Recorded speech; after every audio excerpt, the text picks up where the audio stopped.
Jadi kalau ditanyakan istri mau kerja, jangankan mau kerja, istri keluar rumah, satu langkah istri keluar rumah itu harus ada izin daripada suaminya. Baginda Nabi besar Muhammad sallallahu alaihi wasallam, Nabi katakan, "Lau kuntu amiran an yasjuda li ahadin."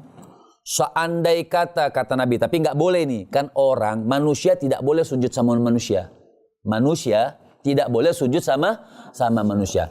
Tapi seandainya kalaupun boleh, Nabi SAW mengatakan, seandainya aku memerintahkan seseorang untuk sujud kepada seseorang, niscaya akan aku perintahkan seorang istri untuk sujud kepada suaminya, karena begitu besar haknya suami tersebut. Dan semua ketaatan itu tidak boleh urusan maksiat. Jadi la ta'ata li makhlukin fi maksiatil khaliq. Tidak boleh kita taat kepada makhluk manusia, siapapun mereka, mau itu ayah kita, mau itu ibu kita, mau itu suami kita tidak boleh taat fi maksiatil khaliq, dalam urusan kemaksiatan kepada Allah Subhanahu wa taala. Kamu nanya, Ustaz jawab. Dipersembahkan oleh CDA, ikan olahan bermutu. Assalamualaikum warahmatullahi wabarakatuh. Waalaikumsalam warahmatullahi wabarakatuh. Masya Allah, gimana puasanya, udah yang batal belum? Belum. Udah ada yang batal belum? Belum. Masa perempuan gak batal? Kan ada libur 7 hari. Oh, belum sampai, oke, gak masalah. Ini libur juga 7 hari? Oh, enggak. Muka-mukanya Masya Allah bersih-bersih Ramadan nih. Kira-kira kayaknya ada yang menyiratkan mau bertanya nih. Silahkan kalau ada yang mau ditanyakan. Saya mau nanya Ustadz. Boleh? Kamu nanya, Ustaz jawab dong. Silahkan. Jadi saya ini baru menikah. Saya rencana mau buka usaha bersama saudara. Apakah penting bagi saya untuk meminta ridho dari suami saya? Oh, artinya istri mau kerja atau usaha harus minta izin sama suami atau tidak? Baik. Seorang istri ini seorang istri yang taat atau seorang istri yang solehah. Dikatakan oleh baginda Nabi besar Muhammad sallallahu alaihi wasallam, artinya idza sallatil mar'a khamsaha wa shamat syahraha wa ata'at zaujaha, qila laha udkhulil jannah bi abwabil jannati syi'ti. Jadi idza shallatil mar'a khamsaha, apabila seorang perempuan yang sholat 5 waktu, wasamat syahraha, berpuasa di bulan Ramadan seperti saat ini, wa hafizat farjaha, dia bisa menjaga dirinya, menjaga hawa nafsunya selain suaminya, wa ata'at zaujaha, dan dia taat kepada suaminya. Ini apabila perempuan punya 4 sifat ini, qila laha, maka dikatakan sama itu perempuan yang soleha, istri yang soleha, udkhulil jannata, maka kau masuklah syurga, bi abwabil jannati syi'ti, dari pintu syurga manapun yang kau inginkan. Jadi kalau ditanyakan istri mau kerja, jangankan mau kerja, istri keluar rumah, satu langkah istri keluar rumah itu harus ada izin daripada suaminya. Atau jangankan keluar rumah, istri mau puasa, ingat, tapi puasa sunnah. Kalau puasa wajib itu tidak perlu izin. Puasa sunnah, besok mau puasa Senin Kemis, mau Senin, mau Kamis, mau Senin, mau Kamis, puasa sunnah. Haruskah izin sama suaminya? Seorang istri yang puasa sunnah tidak izin kepada suaminya, haram hukumnya. Karena seorang perempuan harus izin kepada suaminya. Cuma gini, masalah kerja, ini ada perbedaan di antara ilmu fiqih. Contoh, ada seorang istri yang sudah ada kerjaan, yang sudah ada dagangan sebelum menikah. ada seorang istri yang baru mau berdagang setelah menikah. Nah, ini berbeda hukum.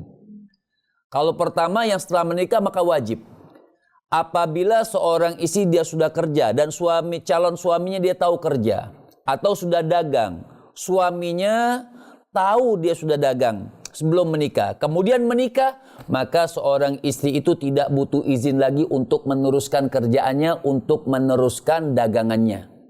Kecuali ada perjanjian, kamu mau atau tidak menikah sama saya, tapi nafkah semua saya yang tanggung, kamu tidak usah dagang, kamu tidak usah kerja. Apabila itu perempuan ridho, tidak masalah. Tapi kalau sudah menikah, baru mau kerja. Kalau sudah menikah, baru mau kerja atau baru mau buka usaha, maka wajib izin dengan suaminya. Baik itu uangnya sendiri, wajib dia izin dengan suaminya. Kecuali kapan, walaupun sudah menikah, tidak wajib izin apabila keadaan ekonomi betul-betul mendesak.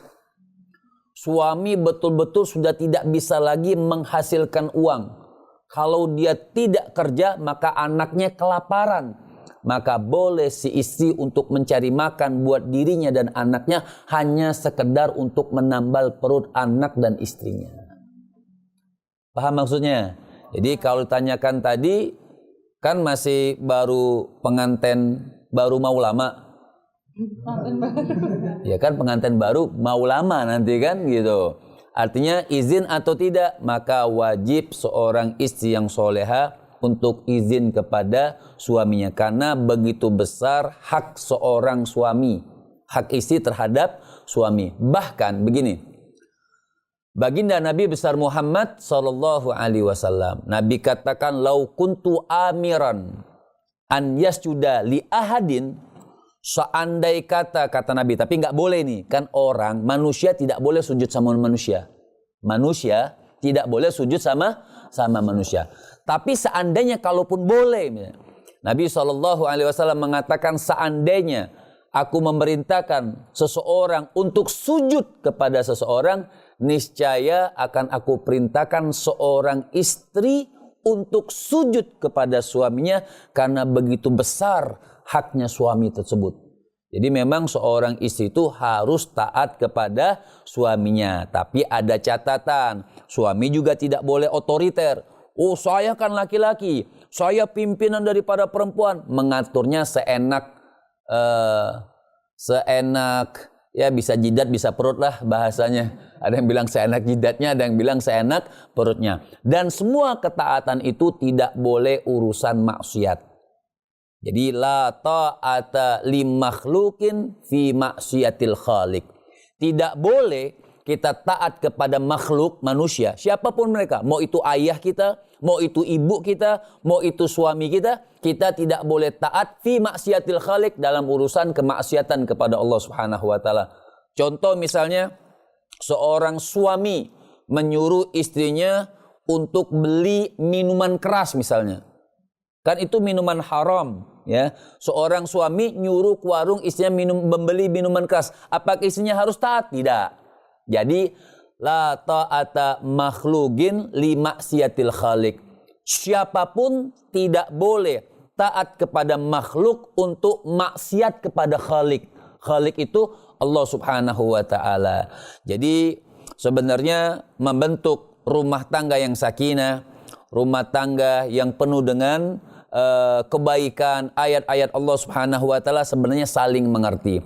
Apabila suami sudah mampu, artinya istri tidak butuh bekerja, sudah tidak masalah. Artinya kita qanaah, merasa cukup apa yang diberikan rezeki oleh Allah Subhanahu wa taala melalui suami kita. Dan istri yang baik, apapun yang dia lakukan harus atas izin suaminya. Nah, mudah-mudahan kita semua Allah jadikan rumah tangga kita nih yang masih jomblo-jomblo, mudah-mudahan cepat laku ini. Ya. Nah, artinya mudah-mudahan menjadi rumah tangga yang sakinah, mawaddah, warahmah. Sebentar lagi adzan. Nah, mudah-mudahan adzan nanti kita berbuka dengan niat yang bagus dan juga sekalian kita bersama-sama baca doa. Sama-sama kita baca doa. Bismillahirrahmanirrahim. Doa buka puasa, bukan doa masuk kamar mandi, ya. Doa buka puasa. Allahumma lakasumtu wa bika amantu wa ala rizkika aftartu birahmatika ya arhamar rahimin. Amin. Wassalamualaikum warahmatullahi wabarakatuh. Waalaikumsalam warahmatullahi wabarakatuh. Kamu nanya, Ustaz jawab. Dipersembahkan oleh CDA, ikan olahan bermutu. Hai, jumpa lagi bersama saya, Chef Billy Kalangi, dalam kreasi resep CDA menu Ramadan. Langsung aja kita akan membuat resep Timblo Solo crab stick ala CDA. Minyak sudah panas, sekarang saya akan masukkan bumbu halusnya. Kita masukkan kaldu ayam, garam, kaldu jamur, lada putih. Kita masukkan kembang pekak, kayu manis, cengkeh. Kita masukkan wortel. Nah, sekarang kita akan masukkan CDA crab stick. CDA crab stick diproduksi secara higienis, sehat, dan halal. Kita masukkan jamur kuping, irisan daun bawang. Sekarang saya akan penyajian. Nah, di sini ada soun yang sudah direndam sama air panas ya. Kita langsung siram dengan kuahnya atau Timblo Solo ini. Saya mau kasih sosis Solo. Ini dia ada kering kentang, taburan bawang goreng di atasnya. Ini dia udah jadi Timblo Solo crab stick ala CDA. Resep-resep CDA bisa diaplikasikan saat sahur ataupun berbuka puasa bersama keluarga supaya tetap fit selama menjalani ibadah puasa.